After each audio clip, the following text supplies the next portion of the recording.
Hello दोस्तों,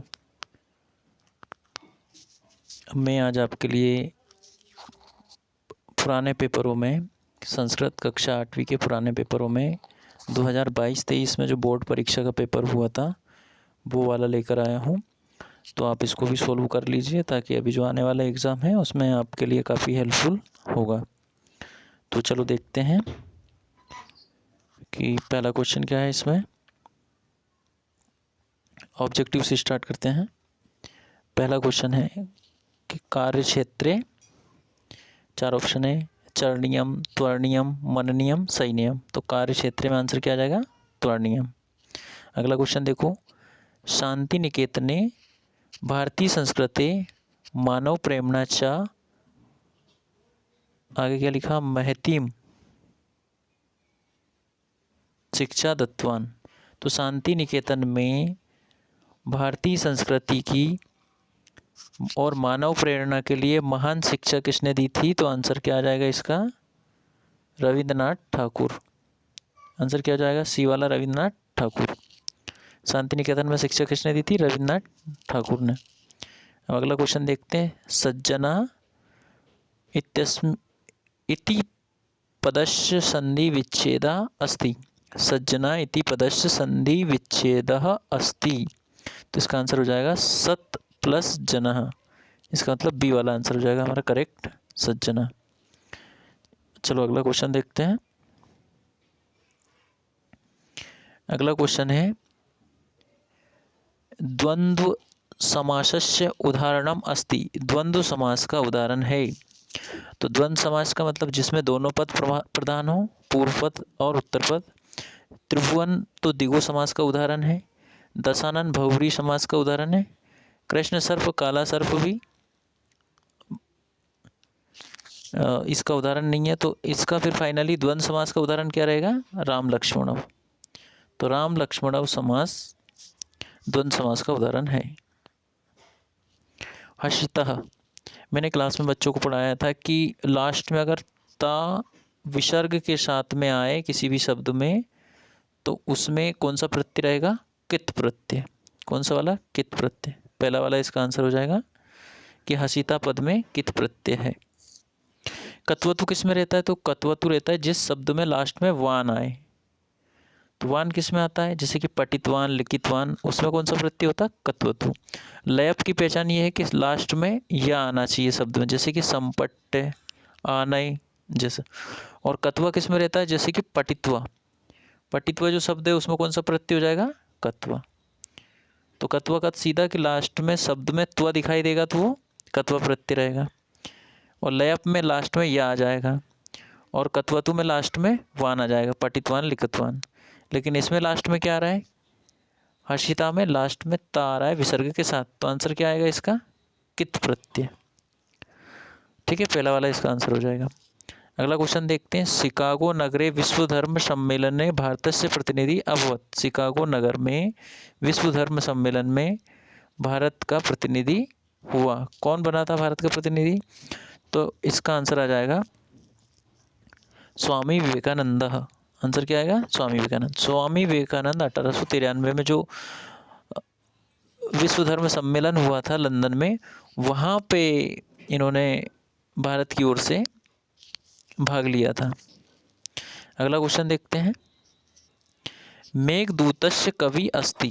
मेघदूत जो कि खंड काव्य है, महाकवि कालिदास के द्वारा लिखा गया है। तो इसके रचयिता कौन है? महाकवि कालिदास। ये 8वीं क्लास के 16 पार्ट में ये वाला क्वेश्चन अपने को मिल जाएगा। अगला क्वेश्चन देखते हैं। तो अगला क्वेश्चन है हमारा, नर्मदा नद्या अपरम नाम अस्ति। नर्मदा नदी का और दूसरा नाम है कालिंदी, ताप्ती, मंदाकिनी, रेवा। तो मंदाकिनी तो है नहीं, इसका आंसर क्या हो जाएगा? रेवा। तो नर्मदा नदी का अपरम नाम किम? रेवा। रेवा की जगह अगर ये फिल इन द ब्लैंक्स में रहता तो इसका आंसर हो जाता मेकल्स होता, क्योंकि रेवा और मेकल्स होता दोनों ही नर्मदा नदी का दूसरा नाम है। तो ध्यान रखना, फिल इन द ब्लैंक्स में मेकलसूता लिखना है और यहाँ पे रेवा दिया ऑप्शन में, तो रेवा। अगर मेकलसूता भी होता तो फिर दोनों आंसर हो जाते हैं।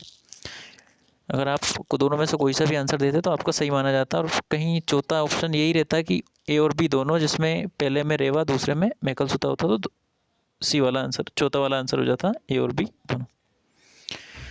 तो नर्मदा नदी का इस क्वेश्चन के हिसाब से आंसर क्या रहेगा? रेवा। कामदगिरी इति स्थलम अस्ति, तो कामदगिरी स्थल कहाँ है? तो चित्रकूट में। चित्रकूट कहाँ है? सतना मंडल है। चित्रकूट कहाँ है? सतना मंडल है। विद्वान पूज्यते, तो ये 21 पार्ट से क्वेश्चन है और 21 पार्ट में क्या है? सूक्तियाँ है और उसमें एक पंक्ति लिखी विद्वान सर्वत्र पूज्यते, तो आंसर क्या हो जाएगा? विद्वान सर्वत्र पूज्यते। तो यत्र अत्र तत्र सर्वत्र, ये सब के सब, अत्र तत्र सर्वत्र, ये सब क्या है? अव्यय हैं। ठीक है, तो विद्वान सर्वत्र पूज्यते, तो सर्वत्र इसका आंसर हो गया। चलो अब लघुत्तरी प्रश्न पे आते हैं। लघुत्तरी प्रश्न में सबसे पहला क्वेश्चन है कि एक श्लोक लिखिए। स्व पाठ्य पुस्तकात एकम श्लोकम लिखत, स्वयं की पाठ्य पुस्तक से एक श्लोक लिखिए। तो हमने पहले ही पाठ का लोकहितम्मम करणीयम का श्लोक लिखा है यहाँ पे कि लोकहितम्मम, तो कहाँ से स्टार्ट हो रहा है ये श्लोक? कि मनसा सत्तम स्मरणीयम, मनसा सत्तम स्मरणीयम, वचसा सत्तम वदनीयम, लोकहितम्मम करणीयम, लोकहितम्मम करणीयम। तो आप इसको बार बार सुनेंगे तो आपको याद हो जाएगा। और लिख लिख के याद करना, अगर आपने वहाँ पे हलंत नहीं लगाया, कॉमा नहीं लगाया या पूर्ण विराम नहीं लगाया तो आपके मार्क्स कट सकते हैं। पूरा शुद्ध लिखेंगे तो आपको मार्क्स अच्छे मिलेंगे। एक श्लोक आता ही है तो आप अच्छे से याद कर लेना। पहले पार्ट के 2 श्लोक और एक श्लोक सुभाषतानी का, एक या 2 श्लोक मैक्सिमम। जैसे कि 12वें नंबर के क्वेश्चन में दिया है, गिनती हमेशा 3 नंबर में आती है, तो ये यहाँ पे आई हुई है। 28 को संस्कृत में लिखते हैं अष्टः विंशति, 36 को लिखते हैं षट् त्रिंशत् और 42 को लिखते हैं द्विचत्वारिंशत्। 21 से लेके 50 तक गिनती आप याद कर लेना, क्योंकि गिनती 3 नंबर में आएगी ही, ये कंपलसरी है।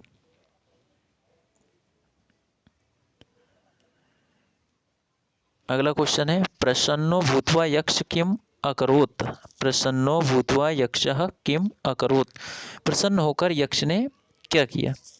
तो प्रसन्नो भूत्वा यक्षा सर्वेभ्यः जीवनम दत्तवान, प्रसन्न होकर यक्ष ने सब लोगों को जीवन दे दिया। तो ये कौन सा चैप्टर से? यक्ष प्रश्न, जो हमारे संस्कृत में किताब में 8वां पार्ट है, वहाँ से ये क्वेश्चन लिया गया है। चलो अगला क्वेश्चन देखते हैं। चंद्रशेखरेण केन नामना संगठनम कृतम, चंद्रशेखर ने किस नाम के संगठन को बनाया था? तो इसका आंसर क्या है? चंद्रशेखरेण Hindustan socialist republican army, Hindustan socialist republican army इति नामना संगठनम कृतम। तो चंद्रशेखर ने हिंदुस्तान सोशलिस्ट रिपब्लिकन आर्मी नाम के संगठन को बनाया था। चलिए अगला क्वेश्चन देखते हैं। न्यायात पथा पदम अपि के न विचलन्ति, न्याय के पथ पर किनके पद नहीं विचलित होते हैं? तो न्याय के पथ पर चलने पर जो धीर लोग होते हैं, धीरा लोग होते हैं, उनके पग विचलित नहीं होते। अगला क्वेश्चन है कालिदासस्य द्वि महाकाव्यस्य नाम लिखत, तो कालिदास के 2 महाकाव्यों का नाम पूछा इस प्रश्न में। तो पहला हो गया रघुवंशम और दूसरा हो गया कुमार संभवम। रघुवंशम और कुमार संभवम कालिदास के 2 महाकाव्य हैं। तो क्वेश्चन आपका आंसर ऐसे भी लिख सकते हो, कालिदासस्य द्वि महाकाव्य नाम इदम यत्, और लिख देना रघुवंशम कुमार संभवम च अस्ति, आंसर हो जाएगा आपका। अब अगला क्वेश्चन है 17वें नंबर का क्वेश्चन क्या है?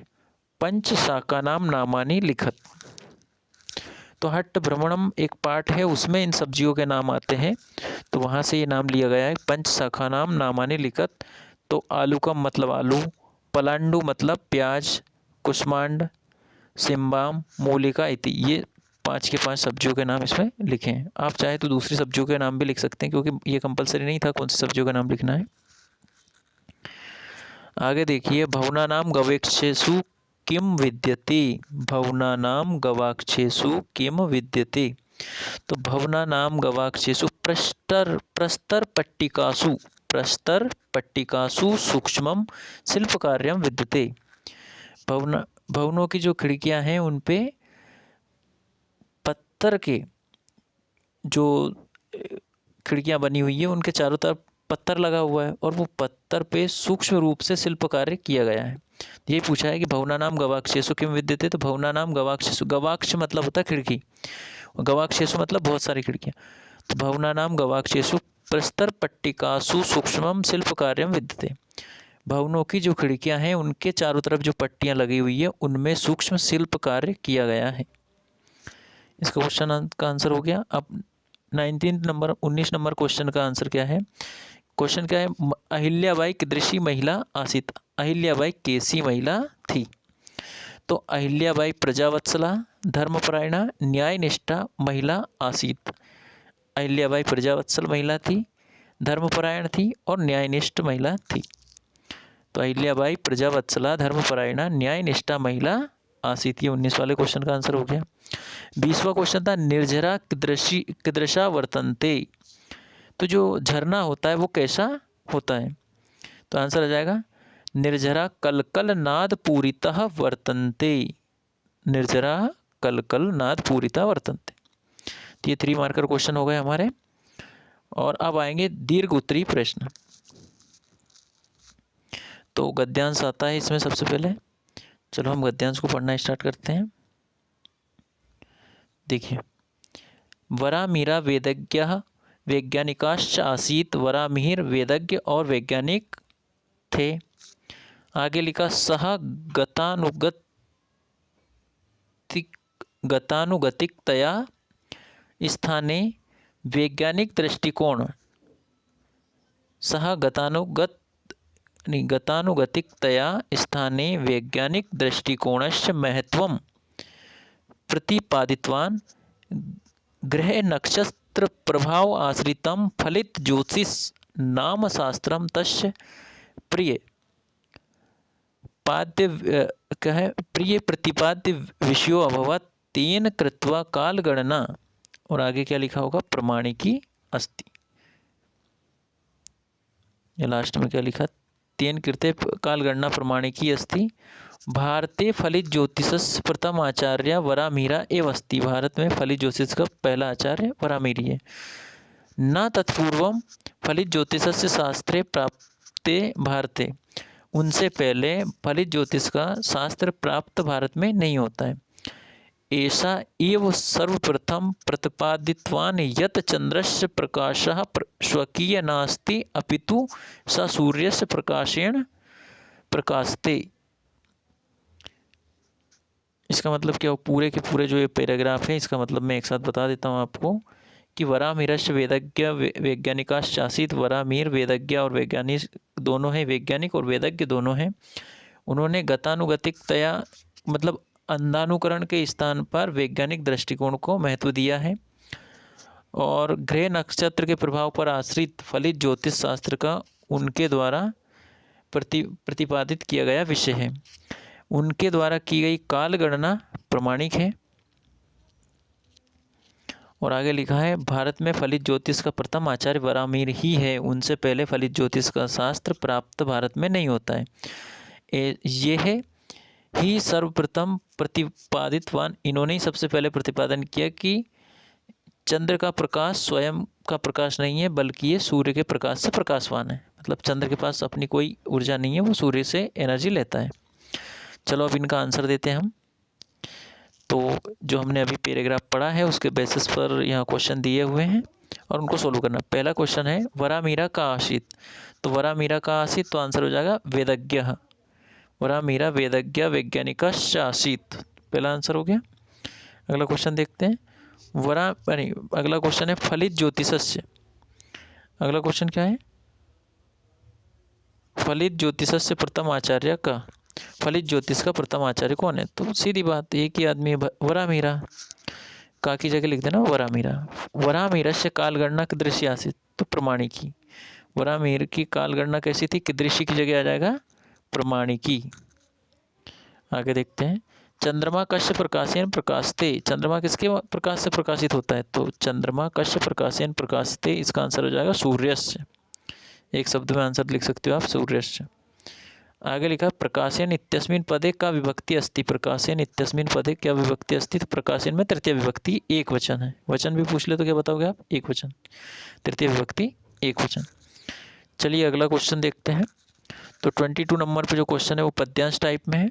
आपको एक निबंध दिया, एक श्लोक दिया है, पद उसके 4 पद हैं, उनमें से एक प्रश्न बनाए गए हैं। जैसे कि पहला क्वेश्चन क्या है, पहले श्लोक पढ़ते हैं। निर्धनस्य विषम भोगो निशत्वस्य विषम व्रणम अनभ्यासे विषम शास्त्रम अजीर्णे भोजनम विषम। तो निर्धन के लिए किसी भी चीज़ का उपभोग करना विष के समान है, और जो घर में मन लगा रहता है उस व्यक्ति के लिए रण युद्ध विष के समान है, और जो अभ्यास नहीं करता उनके लिए शास्त्र विष के समान है। और अजीर्णे विषम भोजनम, और जो लोग अपच में भोजन कर लेते हैं उनके लिए भोजन भी विष के समान कार्य करता है। तो ये श्लोक का मतलब हो गया। अब हम पहले क्वेश्चन को देखते हैं। भोगा कश्च विषम, तो निर्धनस्य विषम भोगो, तो आंसर क्या हो जाएगा, पहले वाले का आंसर निर्धनस्य, ये दिया है इसमें। दूसरा क्वेश्चन देखते हैं। निशत्वस्य किम विषम, तो निशत्वस्य विषम निशत्वस्य रणम विषम, तो निसत्व के लिए, निसत्व जो रहता है घर में मन लगाने वाला व्यक्ति रहता है उनके लिए रणभूमि विष के समान होती है। तीसरे नंबर का क्वेश्चन है। शास्त्रम कदा विषम, शास्त्र कब विष होता है के समान होते हैं, तो ये लिखा है यहाँ पे अनभ्यासे विषम शास्त्रम, अभ्यास नहीं करोगे तो शास्त्र विष के समान हो जाएगा। शास्त्रम अनभ्यासे विषम। अगला क्वेश्चन है। अजीर्णे किम विषम, अजीर्णे किम विषम, तो ये चौथे नंबर का क्वेश्चन का आंसर हो जाएगा अजीर्णे विषम भोजनम, जो कि आंसर सबसे लास्ट में दिखा, ये यहाँ से लिया है अजीर्णे विषम भोजनम। चलिए अगला क्वेश्चन देखते हैं। निर्धनस्य इत्यस्मिन् पदे का उपसर्ग अस्ति, निर्धनस्य इत्यस्मिन् पदे का उपसर्ग अस्ति, तो निर्धनस्य में उपसर्ग क्या है, निर। उपसर्ग हमेशा आगे लगता है, प्रत्यय पीछे लगता है, तो इसमें निर जो है वो उपसर्ग है, और धनस्य क्या है, शब्द है। धन शब्द है, अश्य प्रत्यय है। तो इस प्रकार से निर्धनस्य में क्या हो गया, निरप्रत्यय हो गया। चलिए इसी क्रम में अगला क्वेश्चन देखते हैं। अगले प्रश्न में फिल इन द ब्लैंक्स है। एक तरह से एप्लीकेशन लिखना है, पत्र लिखना है, लेकिन वो भी फिल इन द ब्लैंक्स में, मतलब कुछ शब्दों को उनकी जगह पर व्यवस्थित करना है। तो चलो देखते हैं। तो आंसर क्या आएगा, सीधा सीधा 16 पत्र देख लेते हैं हम लोग, क्योंकि यहाँ दिनांक दी हुई है, और उसके बाद में अहम अत्र कुशलम अस्मि अद्य भवता पत्रम, क्या जाएगा, पत्रम। तो यहाँ शुरू में ही क्या आएगा, पहले नंबर पे अद्य भवता पत्रम। और अब आगे देखते हैं। प्राप्तम भवता स्वास्थ्य कथम अस्ति, आपका स्वास्थ्य कैसा है।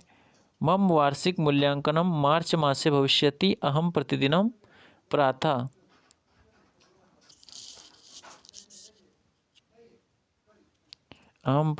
प्रातः 5 मतलब 5 बजे उत्थाय अध्ययनम करोमि, 5 बजे उठकर अध्ययन करता हूँ। परीक्षायाम अहम प्रथम श्रेण्याम भविष्यामि, तो परीक्षा में मैं प्रथम श्रेणी से उत्तीर्ण होऊंगा। मातरम वंदे, यहाँ जाएगा मातरम वंदे। इसी के साथ ये 23वां नंबर के क्वेश्चन का आंसर खत्म हो गया।